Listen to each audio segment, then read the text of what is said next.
Hi guys, Tony from the Heritage Line here. We've got a little boy with us. He's Bodie. He's a pain in the butt. He's only 5 months old, bless him. And he's still learning the way. And all he wants is attention.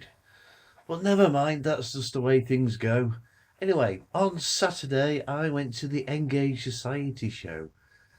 And I was very impressed actually. Now it did have a few downfalls. There were some big queues and that was really caused by the National Railway Museum. They put a few restrictions on, they were limiting to how many people could enter, and it slowed things down, unfortunately. And to be honest, it was a tiny venue. I enjoyed it, but it was quite busy.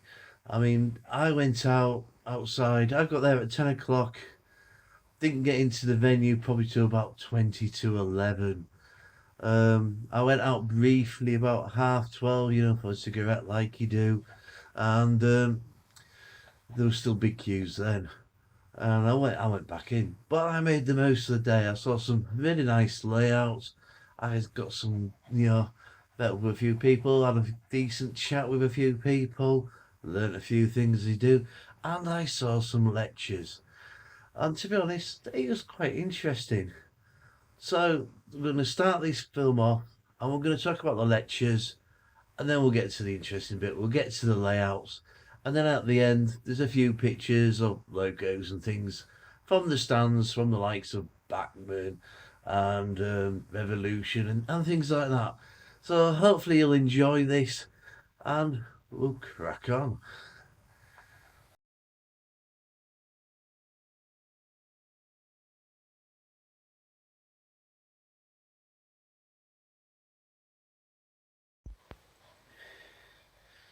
Right then, so the Kato lecture.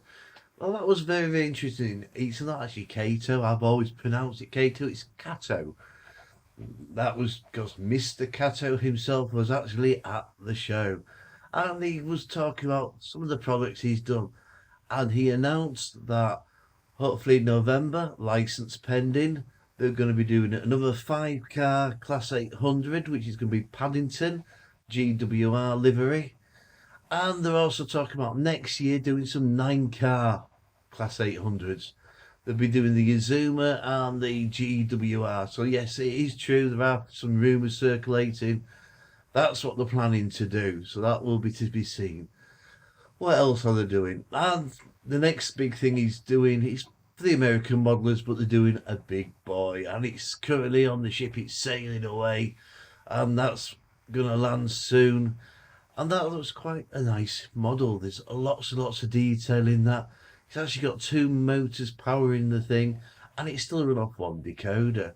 So yes, there's been a bit of technology chucked into that one, and that's quite interesting as well, if you're into the American stuff. And what else are they doing? Oh yes, they're making another factory.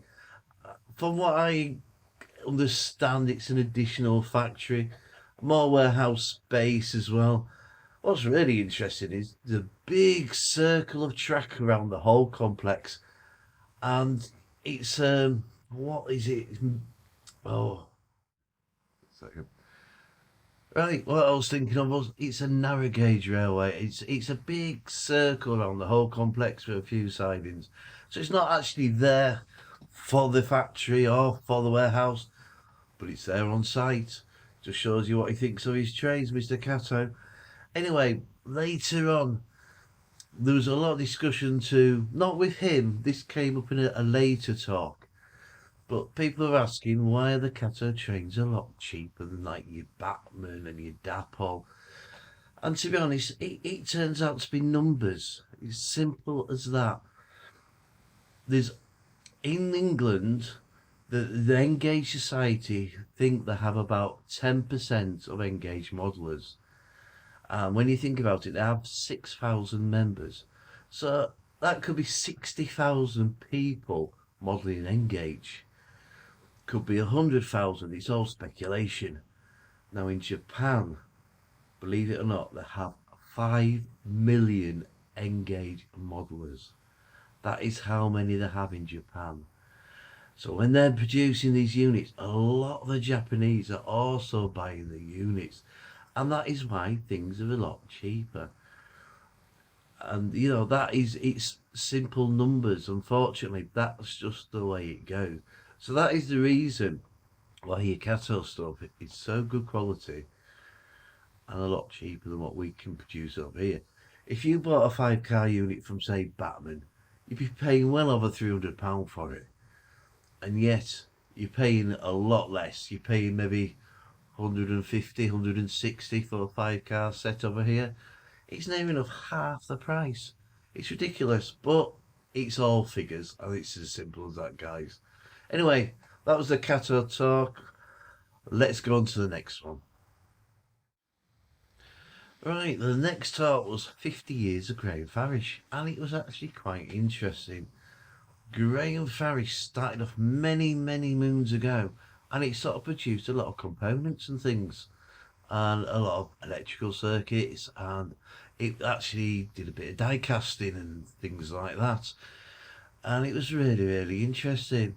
Apparently, two of the people that actually came from Farish, there was a Mr. Murphy and a Mr. Morphy and a Mr. Richards.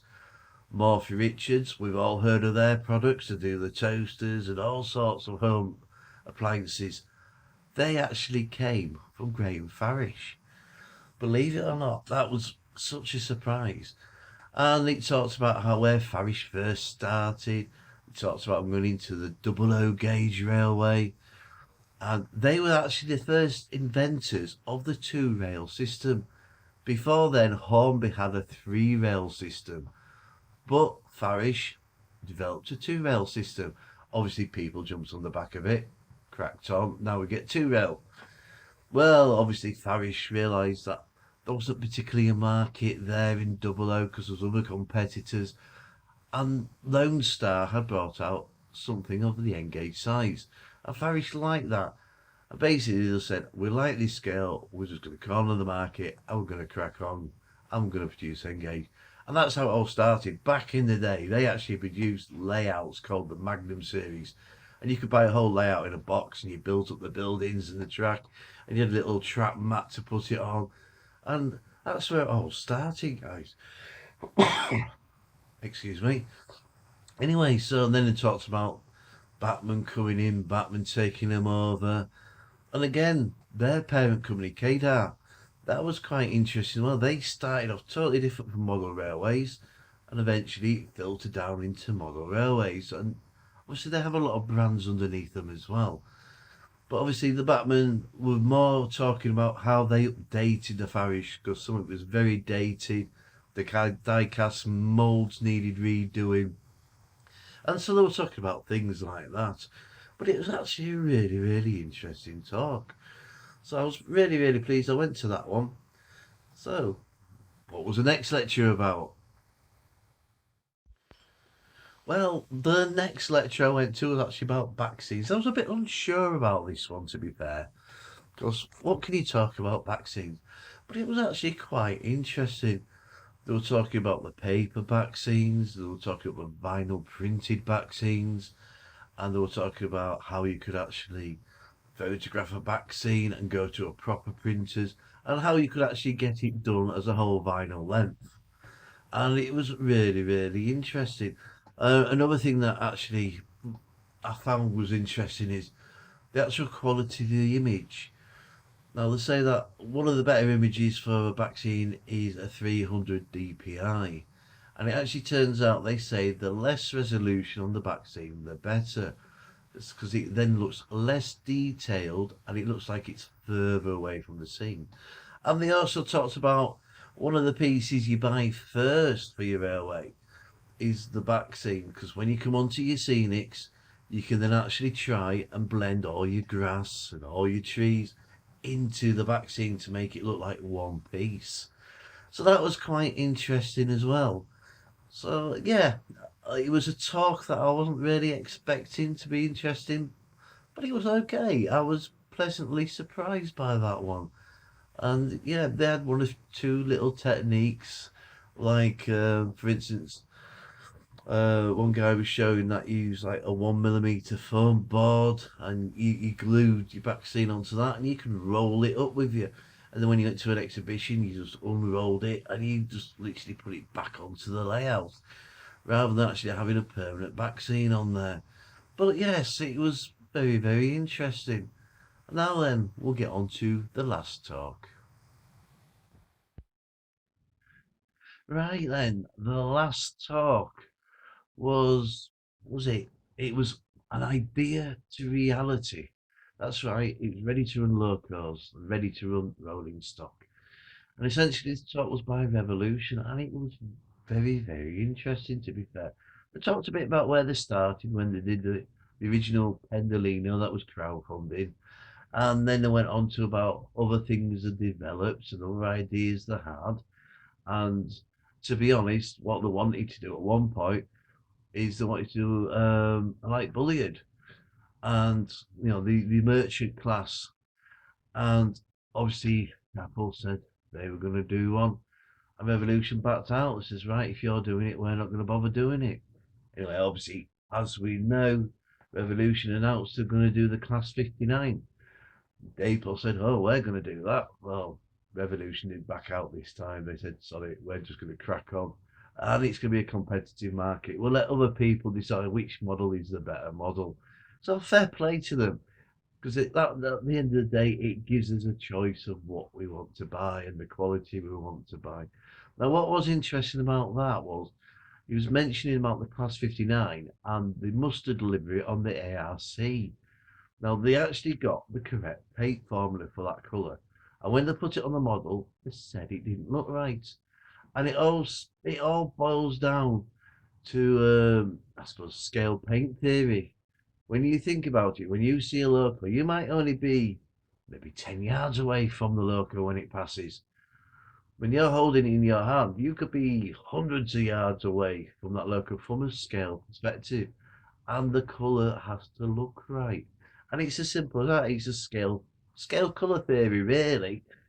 It's a complicated subject, but it gets the point across that sometimes the companies do use the correct colour and they still don't look right. So that was quite interesting. And they also talked about where they get the plans for the locos. They know a lot of people in the industry and work with a lot of railway companies, and they can usually source plans from a modern image perspective. Now, they're saying how difficult it is to actually get hold of the older plans, especially when these locos are being scrapped. But they are planning to do, I believe it's a Class 120. Now, Helian, they were going to do one. They realised that there was actually a lack of plans out there, so they scrapped the idea. Well, Revolution said, we're just going to crack on. We're going to produce this model. And they even turned around and said, if we can't find anything, we're just going to go through every photo we can find, see what's on that photo. If there's an air vacuum underneath it, we'll see if it's a standard air vacuum, maybe on something that has been preserved, and then they can measure it out and they can get some scale proportions that way. So good on Revolution, stick to the guns, and they will come out with a model that everybody will be happy with in the end.